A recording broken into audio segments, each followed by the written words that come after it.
2. Yeah. What up? Welcome to the Cars and Kicks podcast. I am Jacques Slade. Oh, I got a new intro for you guys. I've been working on this one kind of low key. Been in my Ableton Live era with this one, so it's more like. Cars and kicks,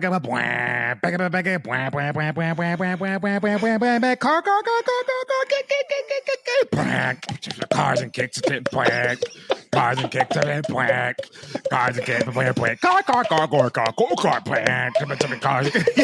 yes, perfect sound effects.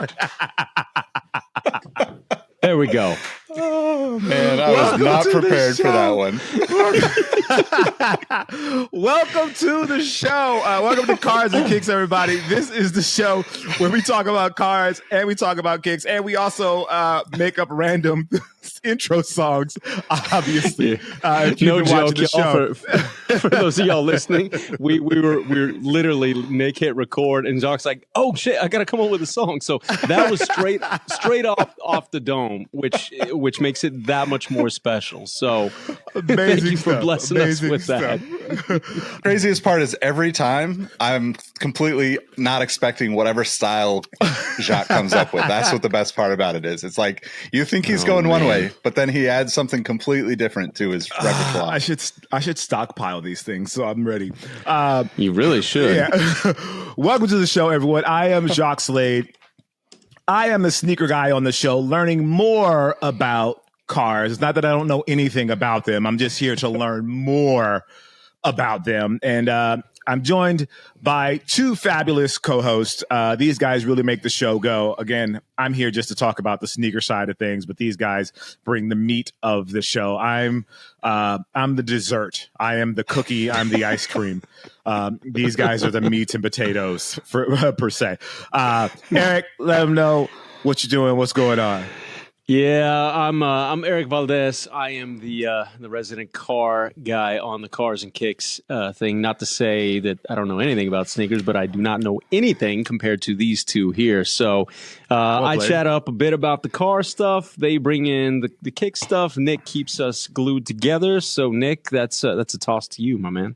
Yeah, just a fan of cars, a fan of kicks, and a fan of talking to these guys about both of those subjects. And I think today's going to be a good show. We've got actually kind of like the perfect marriage of cars and kicks kind of kicked us off earlier this week. So yes, indeed. Yeah. So I'll let you intro this one, Eric. You did the reel on the Cars and Kicks show Instagram that kind of let people know what was going on. So I'll let you kind of lead us into this one. I did, yeah. First and foremost, I got talked into doing the green screen reel thing. I'm a late adopter to social media technology. So yeah, y'all talked me into it. But no, it was fun. That was kind of a cool thing that came out of nowhere. That Puma Porsche collab, celebrating Porsche's 50th anniversary of the 911 Turbo. And I do have to give credit where credit's due. My buddy Jeff kind of gave me the hat tip to him for giving me the tip on all of this stuff that launched. He's a big automotive journalist. He co-founded Hooniverse. He works for Auto Trader. So Jeff, if you're listening, thank you so much for sending that stuff my way and allowing us to get that news out there to our Cars and Kicks family in a timely manner. Yeah. So yeah, that was pretty dope, man. I mean, we've talked off air quite often about this when we were starting the podcast, before we even started, about the worlds melding, the Cars and Kicks melding, from motorsports or just from a cultural standpoint in the automotive world and throughout history, when they've collabed, what they've collabed on, et cetera. And yet we haven't quite touched on any of those collabs just yet. So this Porsche Puma announcement this week is a nice natural segue into this week's episode. Yeah, and the cool thing about it for me is like all of the details that they pay attention to for this collab, because it's not just here's a 100%. Sneaker that's painted whatever the Porsche color is and there's your car. Like there's a lot more details going into it. For instance, like there's only 911 pair of each shoe that's going to release, and it's actually going to drop. I think, where is it? I was looking at 9. It's not at August 29th at 9/11. Yeah, Central European Standard Time. Which is, I love those little details. Like you, it's It's awesome. Like it makes you think about like the care that Porsche puts into their cars. Like they're putting that, and I don't know if it was a push from Porsche or if it was a push from Puma, but to carry those details over into the design and the story of the sneakers. Yeah, I feel like it was definitely a Porsche push with the 911 thing. And they, as Nick can attest, and I'm sure he's about to enlighten us, but that is, Porsche's always been very, very detail oriented. I think it comes from their German roots. Germans are extremely great at manufacturing things to the finest level of precision, the cars being one of those things. But yeah, go ahead, Nick. I'm sure you've heard the common phrase for BMWs is the German over engineering, right? So like they've basically just put so much detail into everything, which is what you would do if you could just build a car perfectly. But I think it's, I thought even like the in the fine print of that whole press release was that it's coming with they're not going to be packaged in like typical sneaker boxes. They come with an actual like shoulder strap bag, leather bag. So it's like, it's a big deal, like I think, I had a friend, Justin does Puma, just in Puma on Instagram, hit me up and was like, hey, I have a friend in Shanghai that could get you a pair. And the only downside to those is they were so expensive, like hopefully I can grab a pair at some point along the way, but I think they were like I want to say they were like $250 or something like that. Oh, I was going to ask because I didn't see the price in the press release. Maybe I missed it. Maybe it's out now, but we didn't talk about the prices. So I didn't even see what the price point was going to be on these. So you're saying $250? I thought that's what it was. Let me look it up real quick. I mean, it kind of makes sense. You're catering to the Porsche crowd. Totally. Right. It is a higher end collab. So, and plus it being limited edition, there's some value in that to collectors, whether it's sneakerheads or car guys. Like if you've got, a 911 turbo and let's say oak green metallic or whatever, I don't remember what the colorways they're using. There's several different colorways from the 70s. But let's say you really wanted to match your 911 so that you can be that guy at Cars and Coffee on the weekends that matches your car. And I'm saying that not to call anybody out because I've been that guy several times where I match my sneakers to my car. So, it appeals to those guys. And I think there's a value in that. So a little bit higher price point makes some sense in that regard. Yeah, I think the collectible nature of it is like the coolest part of it, right? Like they basically decided to say, okay, we're going to do this for, 10, 12 different markets. That inherently, like next, we just talked about Car Week. Next year at Car Week, I'll be seeing guys selling those at some of the events because it's like you're probably not going to get all of them on your own, but they'll show up at other events at, like maybe at like we don't see it at the sneaker conventions as much for the car related shoes, but I feel like there's a big opportunity there. So our car, I don't know if we talked about this, but are car guys like golf guys where like, if I haven't played Pebble Beach, most golf guys won't wear Pebble Beach merch. Are car guys like that where if they don't have a Porsche, they won't wear Porsche merch? Yes and no. I mean, I think there are several people that'll wear, a Porsche related T-shirt or something that kind of represents maybe a brand or a mark that they aspire to be a part of or own one day. It's not quite as frowned upon as like the golf world. Because you're not really fronting. Like in a roundabout way, it's almost the reverse in some situations. Like in the JDM world, nobody really wore a lot of like Honda or Acura shirts. There was like Honda Racing and this and that, but most of it was the aftermarket stuff, the HKS, the Gretty, the tuner merch that they would wear to the car meets to basically imply, hey, I'm heavy into the modification world. My car may not have normal shit under the hood. And so I've got a T-shirt because, I got a big T88, turbo and all this other stuff from Gretty, blah, blah, blah. I think you used to see that now, like kind of on the flip side, a lot of the really high net worth individuals show up in black t-shirts and jeans, and they're not wearing much of the merch that, that coincides with the cars that they probably own. Whereas some guys, I think it's I don't know. I personally am not gonna wear some sort of merch, say to use your point, like for a racing circuit that I haven't been to, like a golf course that I haven't been to. I'm not going to wear that hat or that shirt. I probably wouldn't wear a shirt from a racing circuit I haven't been to. Now, am I going to draw the line at circuits that I've only raced on? No. If I visited to be a spectator at a circuit, yeah, I'm going to wear that shirt. Kind of like buying merch at a concert.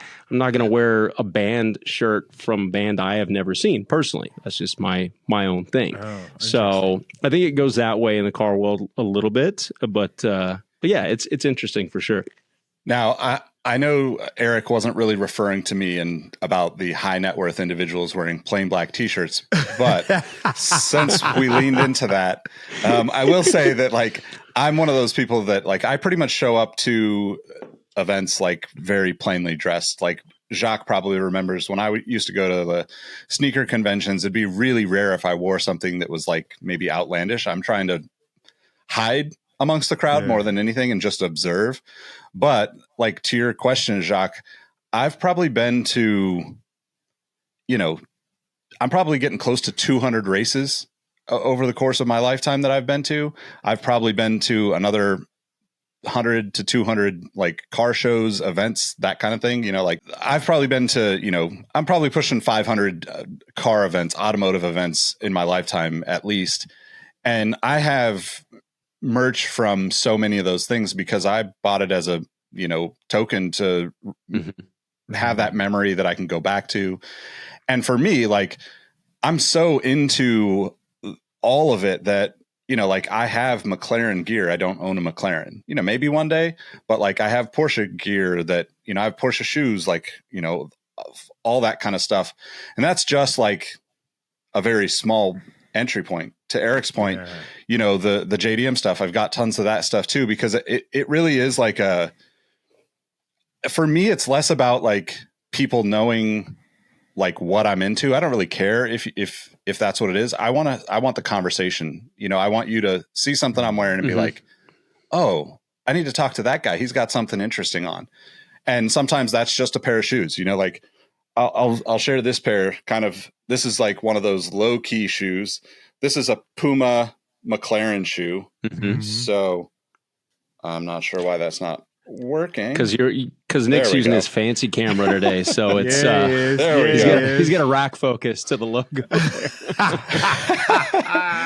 So I don't want to get too far into the Formula One sneakers because that's a whole deep dive for us that we want to get into in a future episode.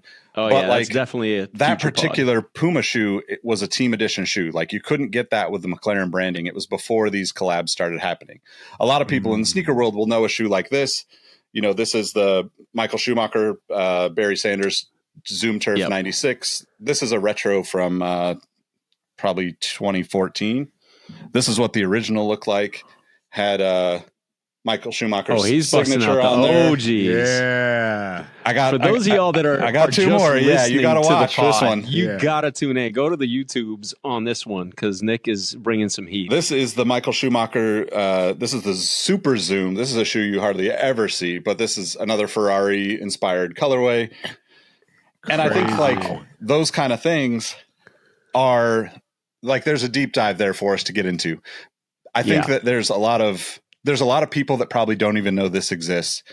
And a lot of people that are fans of motorsports, fans of cars in general, that land on these like releases, like we're talking about with the Porsche, right? Puma has done that with BMW, with Ferrari. I've got some of those shoes because I just thought, oh, that's kind of interesting. Puma actually made like a specific silhouette for Ferrari that I'll share down the road. I didn't have time to get to storage for this episode, but it's a crazy shoe because like they'd never made it for anybody else. It's not available in any other style. It's two colorways that were a Ferrari branded Puma shoe, probably 4 or 5 years ago. It was crazy expensive. And I happened upon them at an outlet on clearance randomly. And I was like, well, I'm never seeing these in person, so I'm not going to not get them, So yeah. That's interesting. That's cool, man. Yeah. Go ahead, Jacques. The reason I ask, because I've been thinking about that a lot myself, because I'm guilty of it myself. So I've played a couple of nice courses, and I leave those tags on my bag. And it's kind of like a little bit of a flex. Yeah. It's a flex for sure, and I'm ashamed. I'm ashamed that I'm that vain. But I also notice it. But I noticed that like with golf guys, I have a couple of friends that golf, and like I went to Masters and I bought them some gear, and a lot of them haven't worn it because they're like, I've never been, so I don't want to wear the gear. And I was like, I get it, because I think that's also like kind of like the way like a golfer flex. Like if I wear a Masters shirt, it's because I've probably been to Masters, or if I wear a Pebble Beach shirt, it's because I've been to Pebble Beach, or if I've been to Players, or even with Eric, and you'll know this probably more, even with production guys, you'll know, like they'll wear like Sochi Olympics gear to let you know, like, I worked on the Olympics. Yeah, like I was at 100%. The Olympics. And I just think it's so funny, because like that's kind of like their low key flex of just being like, yeah, I was at Sochi, and I was a cameraman at Sochi, and it's crazy to see that. Eric, let me ask you something real quick. Yes, ask me. So that golf tag thing makes me think of the car world, the racing world of cars, the guys that take their cars to the track. You see a ton of it around here at Laguna Seca, because people, to your point, Jacques, you'll see people that have taken their cars to the track and actually driven on the track get little outlines of the tracks that they've driven. And they'll put that either on their car or on their toolbox. I knew that's what you're doing, the little silhouettes. Yep. Oh, interesting. It's yes. So kind of back to what Nick said, Jacques. I think you are in the clear for these flexes, right? Because whether you've played there or not, you've been to a lot of these places, and it goes back to the conversation. Yeah. If somebody's like, "Oh man, you were at the Masters," yeah, I host a show for a PGA Tour show, and and so but sure, it's a flex, but man, it's one to be proud of. And that's the whole point of it, is not really a braggadocious thing. It's a conversation thing. Like that's why we get into this stuff, right? At least that for me, like I got into cars because I love them, but I also like the camaraderie. I like to be able to share stories with like-minded individuals and talk about the different things. I mean, like I can't grab it from here, but I'll try to grab it at some point in this pod, not sneaker related or whatever, but I still have one of my helmets that I wore, and it's still I'll take it to the go-kart track here locally when I go run go-karts, and it still has the 2 tech stickers on it from the Baja 1000, the Baja 500, because that's the helmet I wore in those 2 races. Yeah, that's awesome. And so to your average person, they might think, well, this jackass, and, with Baja stickers on his helmet. Okay. But if you come ask me about it, I'm going to tell you, I actually competed in both of those events, and this is the helmet that I wore. So it all goes back to the conversation, and I think that is completely okay if you're doing it for those purposes. Yeah. You know what I mean? Gotcha, so it sounds like we need to get Jacques some merch that just says "Coming to you live from St. Andrews." Because then he doesn't have to worry about anybody else wearing it either, right? Like you only got 8 other people in the world that get to do that. So that's crazy talk. Crazy. Anyway, back to the collab. Sorry to throw us on that tangent, but I just thought about that, and I was just wondering, like, if that was a thing that exists in the car world. If like, if you haven't been to Daytona 500 and you wear a Daytona 500 shirt, are you kind of like, is that fronting, or is that like, oh yeah, he likes Daytona 500?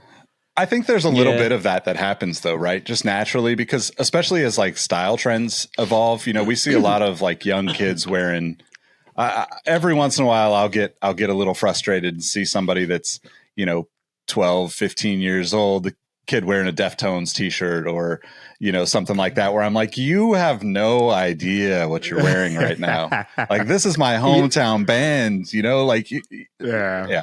You know what? That's another little tangent, and then I promise to get us back on track here. But that is so. Like my son, who's 6, he's in 1st grade, and he's got band shirts, Nirvana and Foo Fighters and this and that. But I will not let him wear them to school until he's listened to the music and can actually like name some of the songs and stuff. And if it's a band he doesn't care about, then I'm not going to make him wear the shirt. But he and I have also been to now 7 concerts.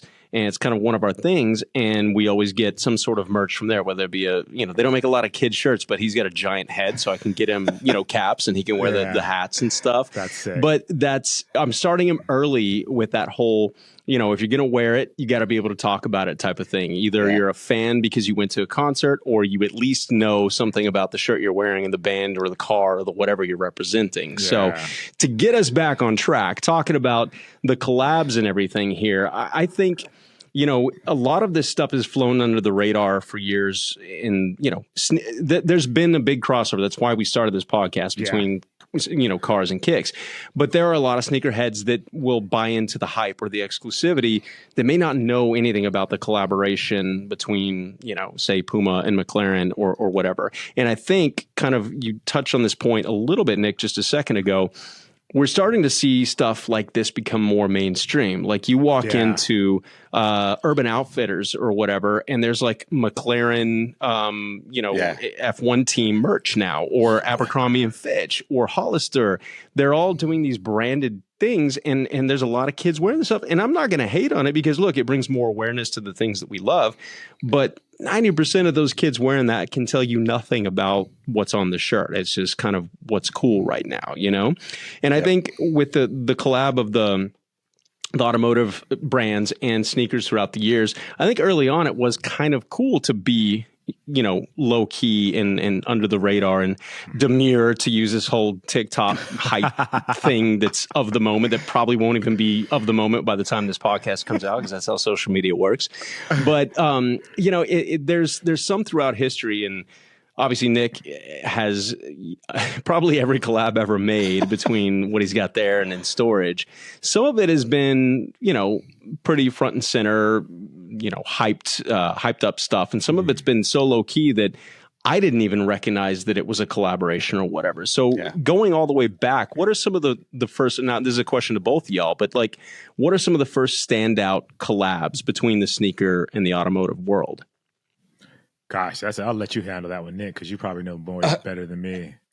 Well, just to touch on one thing you said, I my hope is that, like those T-shirts that people pick up at like whether it's a vintage one from a flea market or, something from Urban Outfitters, my hope is that getting something like that, whether it's a band tee or a McLaren tee or whatever, I hope that's a kind of like a gateway drug to the actual sport or the band that they pick up. Because to me, that's like the way things have shifted from, throughout our lifetime, right? Like it used to be that you could never get band tees. Now you can get, I have Tupac and Ice Cube t-shirts from Target. It's like ridiculous how that works. But like when I was in high school, not to be like going back in the day, but like I had to like hunt to get a Tupac t-shirt when I was in high school. Like it was difficult to find, and I paid way too much money for it.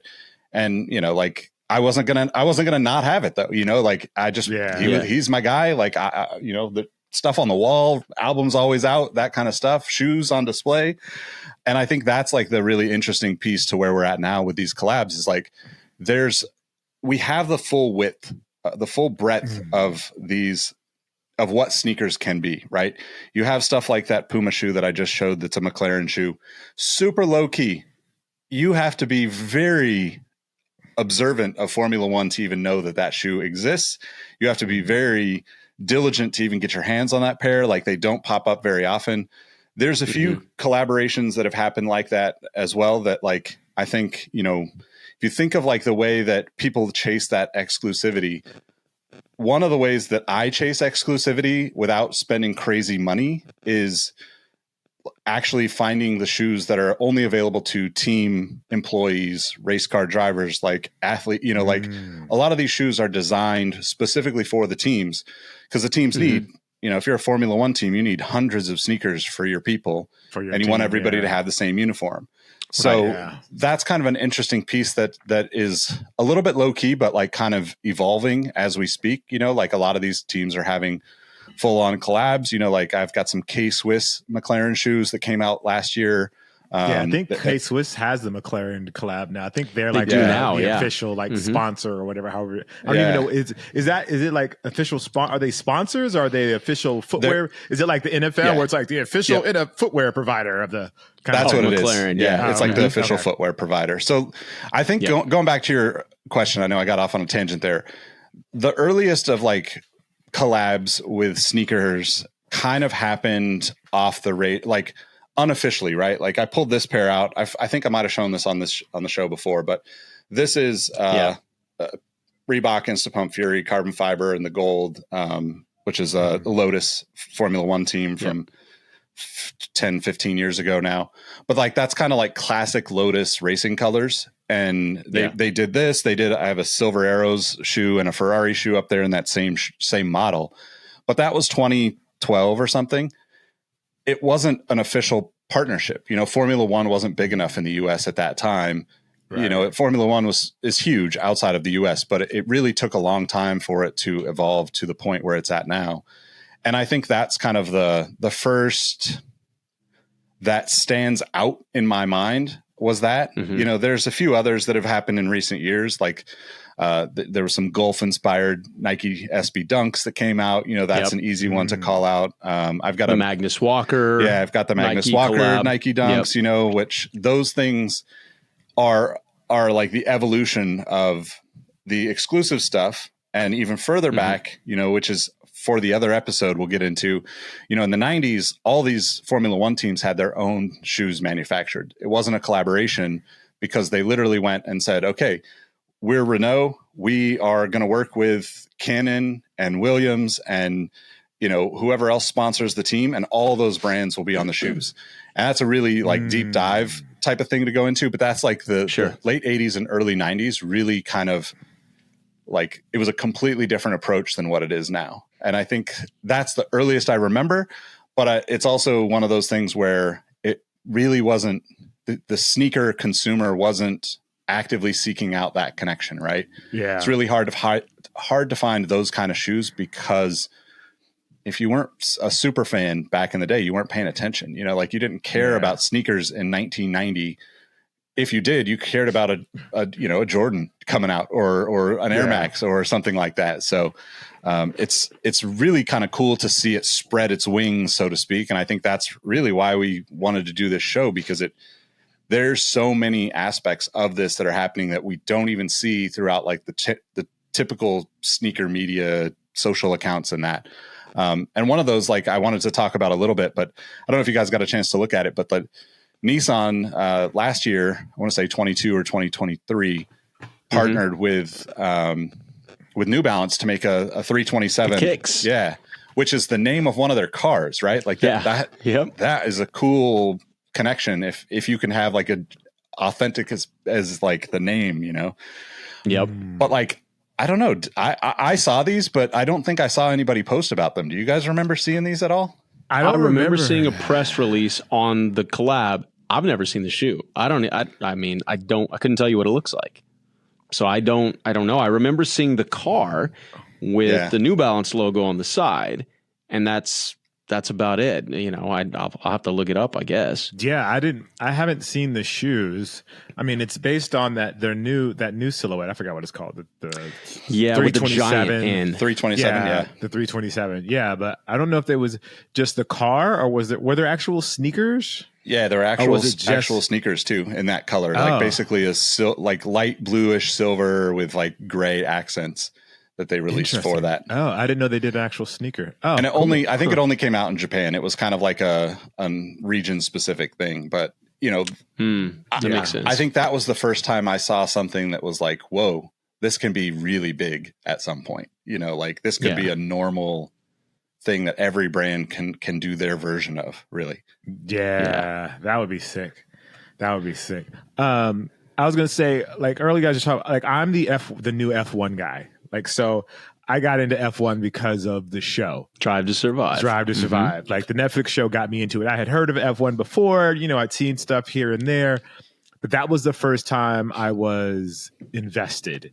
I would say like the show got me invested in the sport and into the people of the sport. And so like I'm a new watcher. And so now like I'm getting more into this stuff. So to have like K-Swiss sent me the McLaren shoes. So I was like, oh, okay, that's really cool. That's super dope. Like, yes. I was like I'm a Toto Wolff fan now. Like I'm like me and Toto, like I'm like, I want to see Toto tear some shit up. I want to see Toto tear some shit up. Like, I love that guy.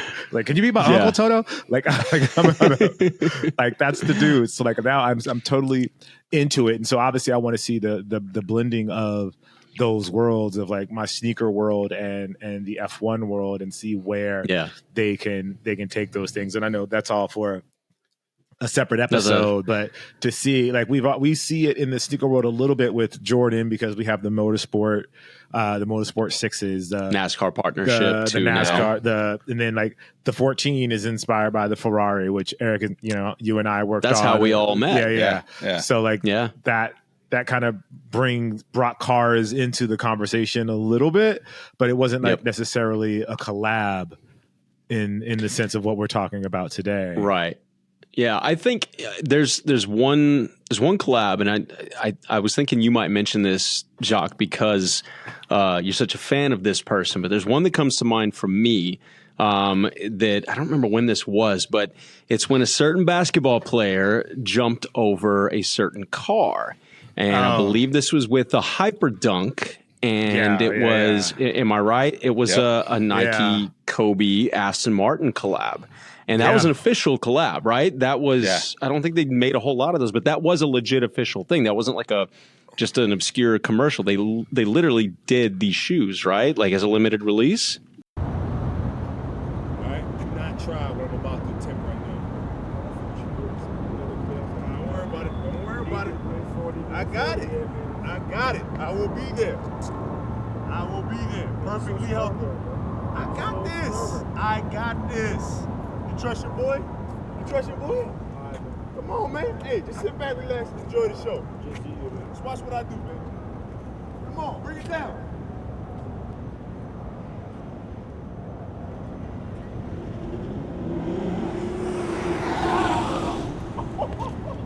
I told you. I told you. March 31st, 2008, baby. That is how you jump over an Aston Martin, boy. That's how you do it. Hyper dunks. Do not try this at home. Yeah, that was the Kobe 1, Kobe 2? No, it's Kobe 1? It's the Kobe, I think it's the 5 and the Hyperdunk, right? The 5 and the Hyperdunk. So. Okay. Yeah. Yeah. That because me, it's silver. Oh, I have the jacket. What am I talking about? Man, see, I knew you would.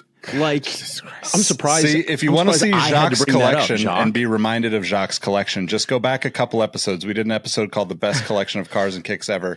This is all stuff that came straight from the walls behind Jacques that he just forgot he even had, you know? That's how immense his collection is he just forgets he's got this stuff. Yeah, So I'm guilty of that too. Shame on me, for real. Yeah. But no, that to me was kind of, it wasn't the first, I don't think, but that was one of the first kind of all out collabs where there was some sort of spectacle attached to it with the commercial, attached, and then the release of the sneakers and Kobe involved and the manufacturer, Aston Martin as a manufacturer involved in this entire project.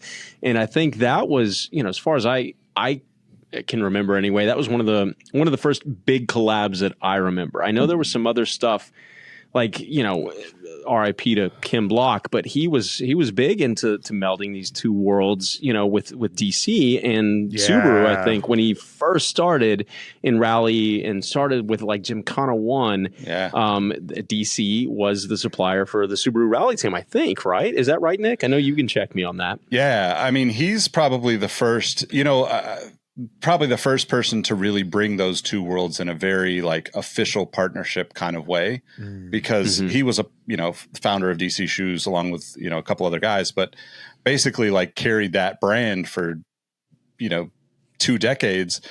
And that brand allowed him to go into the crazy racing, the Gymkhana, the rally stuff that he did because DC Shoes was so successful, and I think that's, we obviously have to do a full episode deep dive into his kind of story because he's just an incredible human being.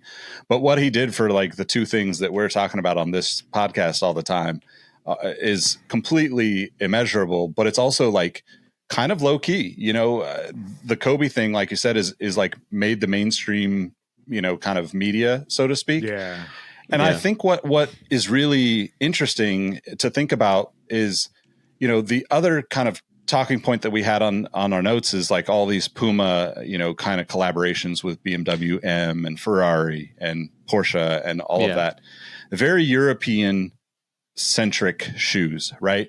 We haven't really had the Americanized sneaker as a part of like the automotive or the racing world, or even like the collectible racing world, And I think that Ken Block is kind of the first person that did that.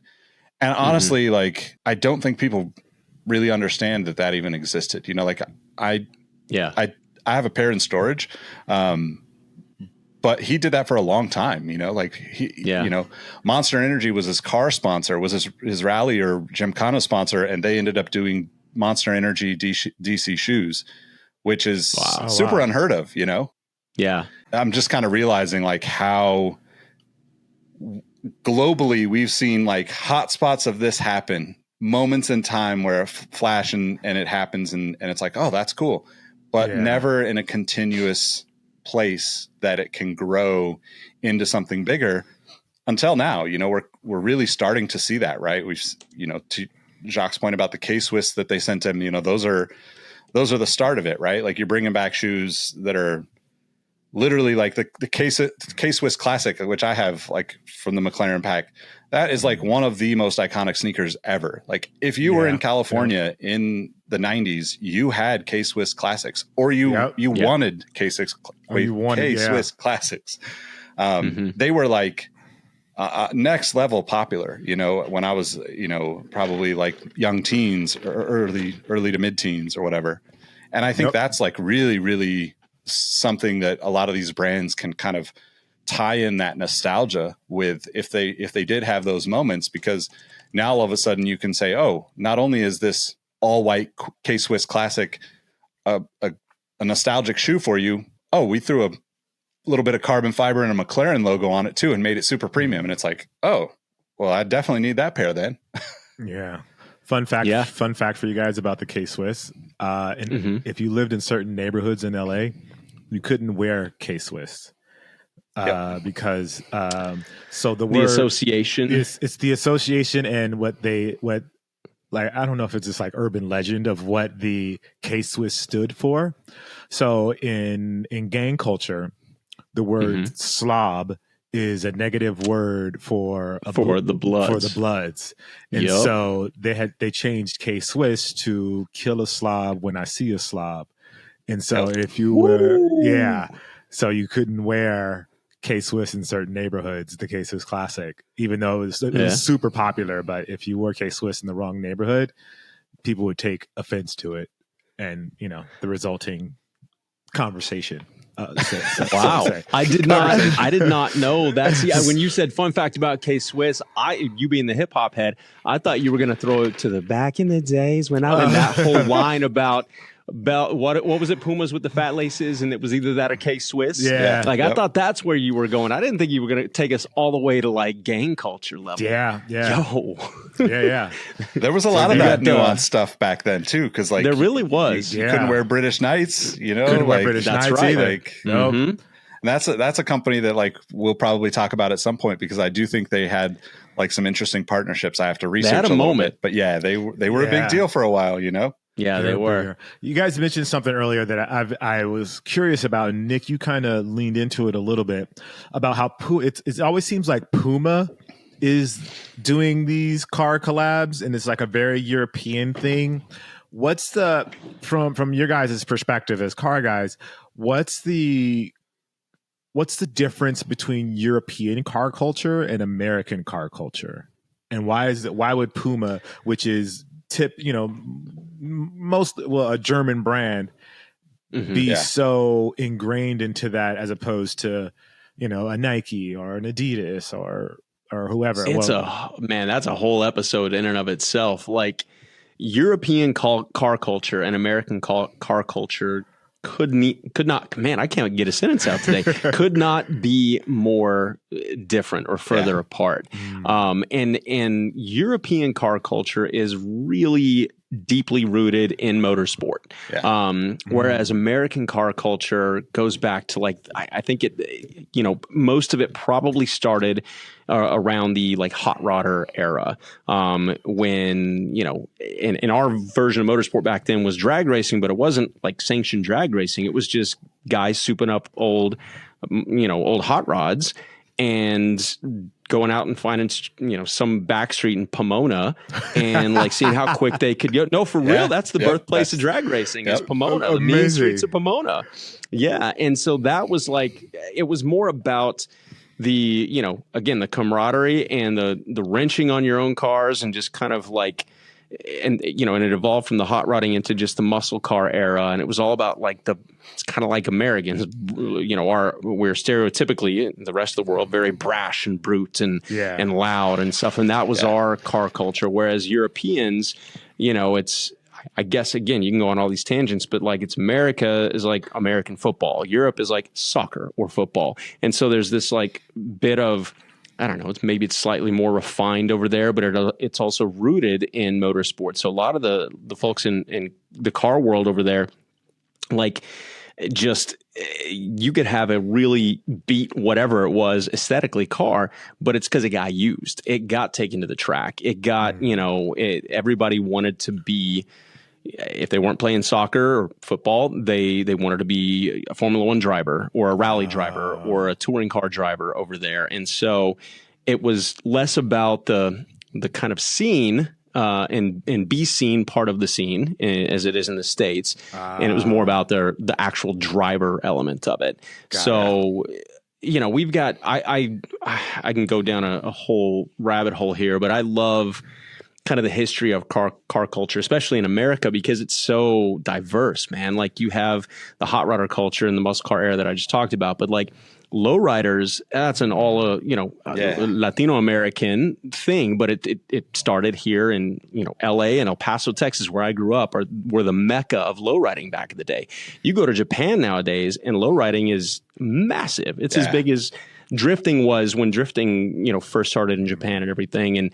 And so we've had all these little subcultures in America of the car world that just make it so much more nuanced. I won't say it's better than European car culture. It's just different. Just different. Yeah. Yeah. Yeah. I think that's like the beauty of car culture in America to me, right? Like I grew up wanting, a Honda, but I also grew up wanting, Dayton's on that Honda. 87 Honda Accord is my first like drivable car. And like the guy down the street from me had one. He had crown wire wheels, but like by the time I graduated high school, he was 2 years ahead of me. He was in the shop class.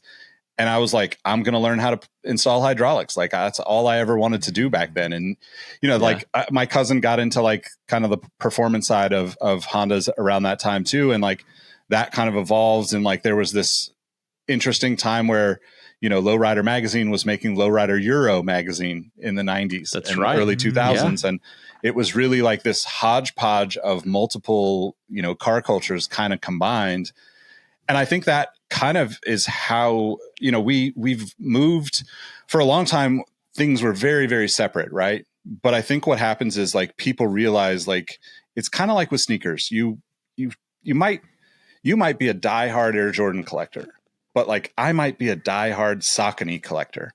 And like we don't see eye to eye, but we see exactly what we see in each other that we love about the thing we love, And I think that's something that is like, is going to be really beautiful as all this kind of comes together. And as we start to see people get creative, because there's so many creative ways to kind of tell these stories that Eric's talking about. The growth of car culture in America is wild. It's just absolutely wild, like, and it changed the course of America. I don't want to get too far down this tangent, but like freeways in LA only exist because the tire companies and the gas companies got together and shut down the public transportation. Like if you look up that story, it is wild. And like, wow, cars weren't the thing. Like, like even in New York, like cars weren't, like there was things that happened that forced, like we had a vacuum subway system back in the 20s or whatever in New York City. And you think about that now and it's like, how is that even possible? But like car culture became such a thing that like we built houses with garages so people would get not one car, but two. And then it like evolved and evolved and evolved. So all of those things are really fascinating. And I think to Eric's point about the European aspect of cars, you see it in the sneakers. The footwear choices are very driver centric. So I don't have a pair in front of me, but I'll put one up on screen for those that are watching. But like the Speed Cat, the Puma Speed Cat is like one of the kind of pinnacle motorsport shoes, right? Motorsport shoes. It's a driver's shoe, but it's also been, you know, basically created with, you know, fire retardant, Nomex, you know, like all the different variations throughout the years. And that style is not popular in the US, but not at all. It has its moments in the US, but in Europe, that's a very like, you could sell that all day, any day. And, you know, that's why I think we haven't seen the kind of convergence of these two worlds on a global scale, like we have with others, you know, kind of sneaker creativity, I guess. Yeah. There's a company that a lot of sneakerheads probably don't even know. Nick, you probably know this one, but there's a company called Pelote that kind of tried to take the concept of a driver-centric shoe and make it more appealing to mainly the American market, so that it didn't look quite like a driver shoe. Like the Speed Cat, it's function over form. You've got a rounded heel cup, which allows you to, you know, heel toe a little bit better. It's a technique in motorsports and in racing. There's very little sole because when you're driving a car, when you're in a competitive situation, it's almost like wrestling shoes or whatever. You want as little space between the bottom of your feet and the pedals as possible, because you'd be surprised, like the flex of a big toe on a throttle pedal can make a huge difference coming out of a corner as to whether there's wheel spin or the car gets sideways or whatever. So the Speed Cat, you can see that in the design. Everything about that is functional from a driver's standpoint. Now, again, that's not something that Americans, you know, you go to Cars and Coffees and there's going to be some dude that's got something like that on, and that's cool, but it's not going to be a mainstream thing, or at least it hasn't yet. Some kids are going to bring this out. You know, it's going to be the new hype thing at some point, I bet, and then we'll see it. But Pelote, for example, I don't even remember when that launched, but they now, like if you go and look at their stuff now, they almost look a bit like 90s skate shoes mixed with driver shoes, because they're trying to appeal to the actual, like, they want people to wear them off the track, and whereas, you know, and not kind of get laughed at or get looked at funny if you're not around a racing circuit in America. But it's never really hit mainstream. Yeah. I think a lot of, like, I even, you know, if I'm going to go spend a day at the track or whatever, or if I go to the go-kart track or whatever, I've owned Speed Cats throughout the years. Some of my racing boots are Pumas, just because I like the way they feel. That and Alpine Stars are my favorite racing boots. But I'm not going to wear those to the go-kart track, even though I'm pretty serious. I'm a competitive guy when I get out there. Yeah. I wear Jordan 1s because they're flat. There's not a ton of cushioning between, you know, the bottom of my foot and the pedals, etc. But I can rock them and not look, you know, not stand out, so to speak, in any sort of way if I'm away from the racing circuit or whatever. Yeah, that makes sense. Yeah, the Speed Cat reminds me of, like, when I'm in Beverly Hills and I see, like, the rich European people walking around. Yeah, like they have on Speed Cats. Yeah. I think we'll get into this in a future episode, but, like, you know, the Michael Schumacher Nike shoes that I showed, right? Those are from like '97, essentially. Like, the reason I even had them out, because it came up in conversation this last week with some people around, like, the trainers of the '90s, and, you know, like, trainers to Americans are like turf trainers and, like, football, you know, American football and kind of baseball shoes. Trainers to Europeans are like just shoes in general, basically, that as long as they're not dress shoes. I think that kind of is the biggest attempt that's been made, has been with Nike and Michael Schumacher. If you think about, like, what that looked like now, right? That's essentially like someone saying, "Hey, Lewis Hamilton, let's do a collab," you know, and he's had his own shoes from Puma. He's had his own, like, race boots from Puma, the super exclusive stuff. And they've released, like, I think 3 over the years that were not like super limited. You know, like there's a few super limited pairs, but you wouldn't really think of them as like a casual shoe, right? Like you're getting them as a collector's piece or as a race shoe kind of thing. Yeah. And I think we're going to see more of that. You know, like that honestly is going to be really interesting with him moving to Ferrari, because Ferrari has a lifestyle brand. Yeah, they're much different than the rest of the teams for Formula One in that sense, I think. So yeah, that's a very valid point, because obviously Ferrari as a car manufacturer is iconic, and we all know that. But I don't want to misquote this, but there was an article I read a while back, and the vast majority of Ferrari's revenue comes from their merch and their lifestyle stuff, not necessarily their automotive sales. Wow. And so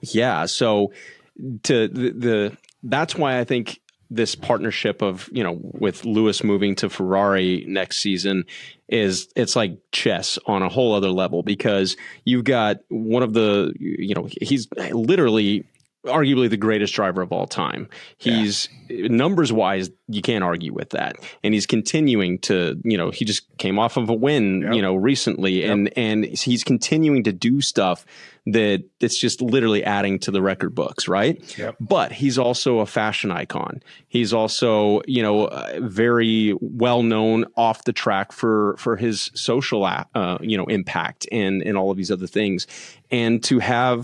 And he's also the only black driver to ever compete in Formula One. Now, you go all the way back to history, and again, we can go down this road. Willie T. Ribbs was the first black driver to ever set foot in a Formula One car. I think he tested for, was it Williams, Nick? I think so, I'm not sure if you know that, but he never competed in Formula One. Yeah. Hamilton is the only black driver in that sport ever. And so now you've got like so many things that Ferrari has in their pocket outside of just his talents that they can then leverage, and he can leverage too. Hamilton can leverage because he's his own brand.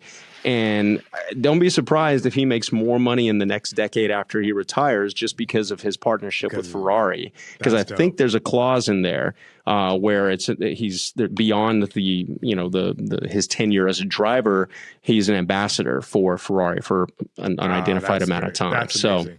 That's the way. Yeah. So that's the way. It's super dope. Yeah. I know we got to wrap things up here pretty quickly, but I wanted to throw y'all a curveball on the. We're talking about the collabs, and there not been really many big sneaker and automotive collabs in the States versus like Pumas in Europe. The biggest sneaker, I guess, the biggest footwear collab that I can think of is Crocs. Crocs and NASCAR have a partnership, and Crocs and Disney Pixar have a partnership. Now, Lightning McQueen is arguably one of the most famous American icons in motorsports history. Arguably one of the best drivers in history, to be honest. I think one so. Of the best drivers. How many piston cups does Lightning McQueen have? So there's your curveball there. I think that's a legit bona fide partnership and collaboration there. That's legitimately a bona fide collab. I have you will hear no feedback from me, nothing from me. All go, no notes. Yeah. Me either. On the NASCAR note, we'll get into this in a future episode as well, but like I'll leave a little bit of a nugget for people that might not know as much about like the history of Nike and their like kind of dipping their toes into racing footwear. Nike actually made shoes for a bunch of NASCAR drivers back in the early 2000s, and they actually have like shoe. So they made Michael Schumacher's shoes for a couple of years, but the shoes were based off of Michael's Fila shoes from the deal prior, which if we'll get into the nuance of all that stuff, but the NASCAR shoes that they've made over the years are really fascinating, because at the same time they were kind of taking Fila's design to make it for Michael Schumacher, they also owned the brand Starter. Or they bought the brand Starter. So there's this weird kind of gray area where the shoes that came with Nike Racing Compound for the NASCAR shoes, some of them are co-branded as Starter Nike shoes, and some of them have completely Starter branding with Nike Racing Compound. And I have a few of those that I'll have to break out and show people, because they are wild to even think about at this time. Like if you think about the 90s and the brands that stand out to you, it's going to be Nike, Reebok, Starter, Those three brands are like the top of the top in the 90s. Yeah. If you did that now, that's like almost having like a Puma, I don't know, champion, not even champion. You know, it's like such a weird connection, that's such a weird right? connection. Yeah. So it's really interesting. And that kind of, you know, is just a full rabbit hole to get into. But the Crocs, look, we were talking about this on the Sneaker History podcast just this last episode. They are doing what everybody else should have been doing and wants to be doing, because the younger generation wants to wear comfortable shoes, regardless of how they look in a lot of ways. That's all they care about is the comfort. And Crocs nailed it. And then to do the co-branding that they've done, which is the thing that I love the most about motorsports, is just how, like, if you step back and think about it, if Eric gets to go race at the Baja 500 or whatever, Baja 1000, somebody's paying for you to do that. Somebody's like, hey, I like you enough to give you money to just go have fun. That's absolutely what happened, because I'm not coming out of pocket to sponsor myself to go drive. It's expensive to go racing. Yeah. And that's exactly what happened. Fun fact, and this is, we're talking about all this, you know, sneaker history and car culture and everything like that, and dipping a toe into LA and everything. We have got to have my buddy Victor Carrillo on the show at some point. So he was he raced with me in Baja, and he was a big part of how that all got facilitated and helped to get sponsorship with Momo, et cetera. And I had a tequila company called Tierra Noble that helped sponsor and everything. But man, Vic has worked. You talk about sneaker and car culture. Like, he helped with like the collab with Mr. Cartoon and Nike when they did that type of stuff. And so he's been merging not just like car culture, but like heavy LA car culture, into the automotive world. And he runs an incredible ad agency. And we'll talk more about him in the future. But Vic, if you're listening, we got to have you on the show, man, because he's like a legit lowrider, like veterano. He's got like all, you know, he's had lowriders, he's had Porsches, he's had motorcycles, he's had this and that, but he's a really cool guy. And when it comes to LA, like, I'm pretty sure he's got it tatted on him somewhere. He's like LA to the core. So it's dope, man. Somebody's got to do a Porsche with some D's on it. Anyway, all right. Before we get here, all right, thanks everybody. Obviously, Cars and Kicks podcast has a lot going on. There's so much for us to talk about. So if you haven't subscribed, make sure you do that on all of the podcast platforms. The show is cooking. We're cooking with grease, and it's getting real hot in here, and there's going to be a lot more coming. If you're not watching, check us out on YouTube or check us out on Spotify, because you can watch us on Spotify as well. We got a lot going on, man, and I think you guys really love this show because we love it. I'm Jacques Slade. You can find me at Cousteau all over the web, but more importantly, you can find the show Cars and Kicks Show on Instagram, and then Cars and Kicks everywhere else. But then you could also find my co-host, Eric. Tell them where they can find you. Yeah, Eric Valdez. That's my name, and it's at Eric Valdez, ErikValdez on the socials. The show is Cars X Kicks on social, on Instagram and Twitter, and then it's Cars X. Yeah, it's but carsxkicks.com will take you anywhere you want to go. And finally, we got Mr. Nick Engvall over there. Yeah, Nick Engvall on all the platforms. Like they said, just check us out. Leave us a review if you haven't on Apple, or hit that star button on Spotify. Help us get a little bit more attention on the show. And man, this is just a blast doing the show with you guys. So I'm excited to keep it rolling and keep having these conversations, because I learn stuff every episode. So yeah, it's fun with y'all. We appreciate y'all listening. We're gonna do another one soon. See you guys soon. Peace. All righty. Peace.